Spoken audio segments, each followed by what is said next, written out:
Assalamualaikum warahmatullahi wabarakatuh. Nama saya Sri Anissa Dewi dari Program Studi Pendidikan Kimia Institut Pendidikan Tapanuli Selatan semester 4. Di sini saya akan menjelaskan tentang mata kuliah senyawa anorganik. Struktur senyawa anorganik 2. Ini adalah peta konsep dari pembahasan yang akan kita bahas dari video ini. Senyawa anorganik. Struktur senyawa anorganik ini mempunyai sifat. Sifatnya berasal dari sumber daya alam mineral atau bukan makhluk hidup.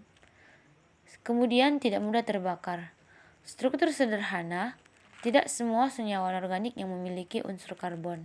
Kemudian dapat larut dalam pelarut air atau organik. Contohnya natrium fluorida, NaCl, NaBr, dan lain sebagainya. Dari ruang lingkup kimia anorganik dan kehidupan, katalis, sains material, surfaktan, serta pelapisan. Dalam katalis, pengertian katalis adalah suatu zat yang mempercepat laju reaksi-reaksi kimia pada suhu tertentu, tanpa mengalami perubahan atau terpakai oleh reaksi itu sendiri. Suatu katalis berperan dalam reaksi tapi bukan sebagai pereaksi ataupun produk. Katalis anorganik adalah katalis yang tersusun dari bahan anorganik atau bebas dari ikatan CC. Katalis anorganik berbasis logam adalah katalis anorganik yang mengandung unsur logam, baik logam golongan A maupun logam golongan transisi. Manfaat dari katalis tersebut adalah sebagai katalis konverter gas buang pada kendaraan bermotor. Pembuatan formaldehida adalah katalis yang digunakan logam perak ataupun campuran oksida besi dan molibdenum serta vanadium. Pembuatan amoniak dengan proses Haber-Bosch menggunakan katalis serbuk besi.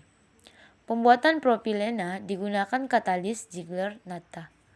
Katalis Ziegler-Natta adalah campuran antara senyawa-senyawa titanium seperti titanium 3 klorida atau titanium 4 klorida dan senyawa aluminium seperti aluminium tritle.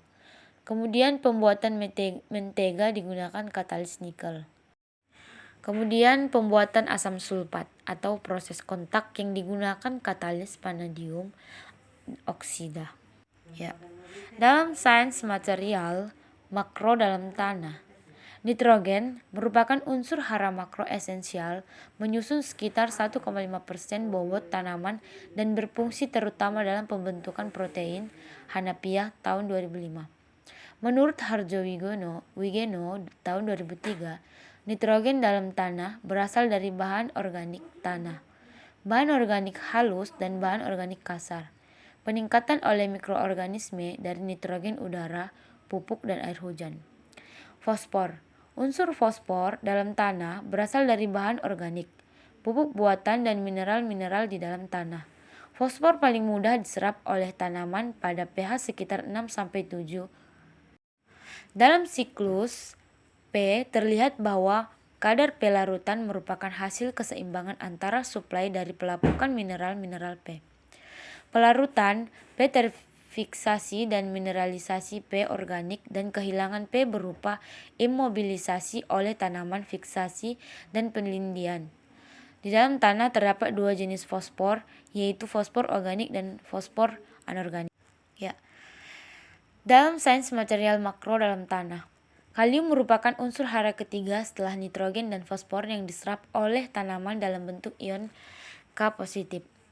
Muatan positif dari kalium akan membantu menetralisir muatan listrik yang disebabkan oleh muatan negatif nitrat, fosfat, atau unsur lainnya. Hakim et al. Tahun 1986 menyatakan bahwa ketersediaan kalium merupakan kalium yang dapat dipertukarkan dan dapat diserap tanaman yang tergantung penambahan dari luar, fiksasi oleh tanahnya sendiri, dan adanya penambahan dari kaliumnya sendiri. Kalsium Adapun manfaat dari kalsium adalah mengaktifkan pembentukan bulu-bulu akar dan biji, serta menguatkan batang dan membantu keberhasilannya membantu pemecahan sel, serta membantu aktivitas beberapa enzim.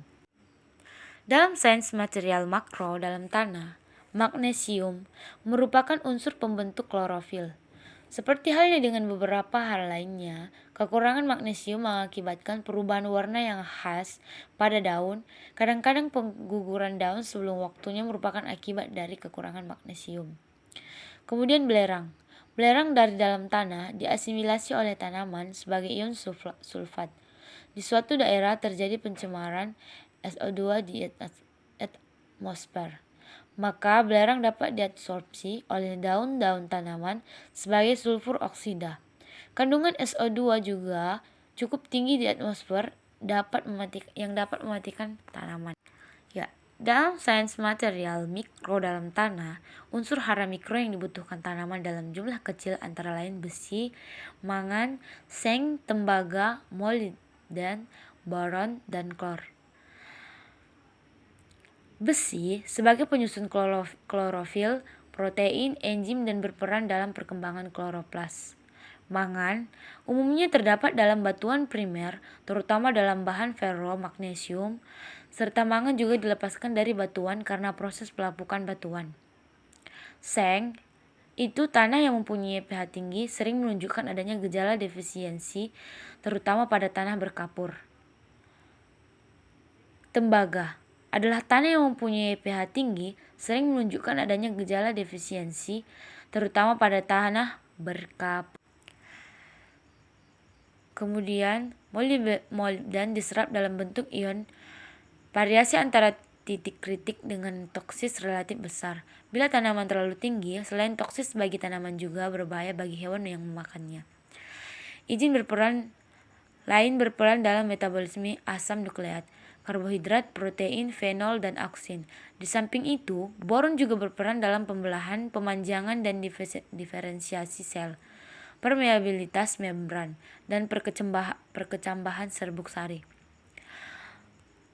Klorida berfungsi sebagai pemindah hara tanaman, meningkatkan osmosis sel, mencegah kehilangan air yang tidak seimbang, serta memperbaiki penyerapan ion lain untuk tanaman kelapa dan kelapa sawit yang dianggap hara makro yang penting dan juga berperan dalam fotosistem 2 dari proses fotosintesis. Ya, dalam surfaktan, kandungan organik pada zat adiktif dalam deterjen. Zeolit berfungsi sebagai builder penukar ion. Zeolit yang banyak digunakan adalah zeolit tipe A. Ion natrium akan dilepaskan oleh kristal zeolit dan digantikan dengan ion kalsium dari air sada. Hal ini akan menyebabkan penurunan kesadahan dari air pencuci. Clay seperti kaolin, morilonit, dan bentonit juga dapat digunakan sebagai builder. Natrium bentonit misalnya dapat melunakkan air akibat kemampuannya menyerap ion kalsium. Namun, clay dipertimbangkan sebagai bahan yang memiliki efektivitas pelunakan air yang lebih rendah dibandingkan zeolit tipe A. Penggunaan clay sebagai builder juga memiliki nilai tambah lain. Misalnya dapat berfungsi sebagai komponen pelembut. Komponen ini akan diserap dan difilter ke dalam pemakaian selama proses pencucian dan dalam surfaktan juga, nitrilotriacetic adalah senyawa yang biasa disebut dengan NTA ini, merupakan salah satu builder yang kuat. Senyawa ini merupakan tipe builder organik, namun penggunanya memiliki efek samping pada kesehatan dan lingkungan. Garam netral. Natrium sulfat dan natrium klorida merupakan garam-garam netral yang dapat digunakan sebagai builder. Selain itu, senyawa ini juga dipertimbangkan sebagai filler yang dapat mengatur berat jenis deterjen. Natrium sulfat juga dapat menurunkan critical mical dan surfaktan organik sebagai konsentrasi pencucian efektif yang dapat tercapai. Dalam pelapisan anorganik diantaranya adalah benda yang terbuat dari bahan besi dan baja, layaknya mesin, pipa, dan berbagai peralatan lainnya. Pelapisan dengan Portland cement biasanya dipakai untuk melapisi beberapa benda-benda yang memiliki benda silindris. seperti pipa, khususnya untuk pelapisan bagian dalam pipa yang seringkali dialiri oleh fluida-fluida yang biasa saja merusak pipa tersebut karena sifat fluidanya, atau bahkan karena tingginya suhu dan tekanan fluida. Untuk sistem pelapisan ini, pada area dalam pipa dapat memakai sistem pelapisan dengan pengecoran sentrifugal. Sementara itu, pelapisan lainnya adalah dengan troweling, di mana bahan coating ini dapat disemprotkan. Kemudian pemasangannya mudah karena kemampuannya untuk diperbaiki dan dirawat dengan mudah.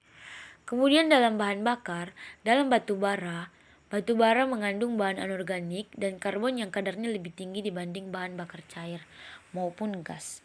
Proses pembakaran merupakan salah satu sumber emisi polutan yang tidak dihendaki karena dapat mengganggu lingkungan, baik karena jumlahnya maupun beragamnya jenis polutan.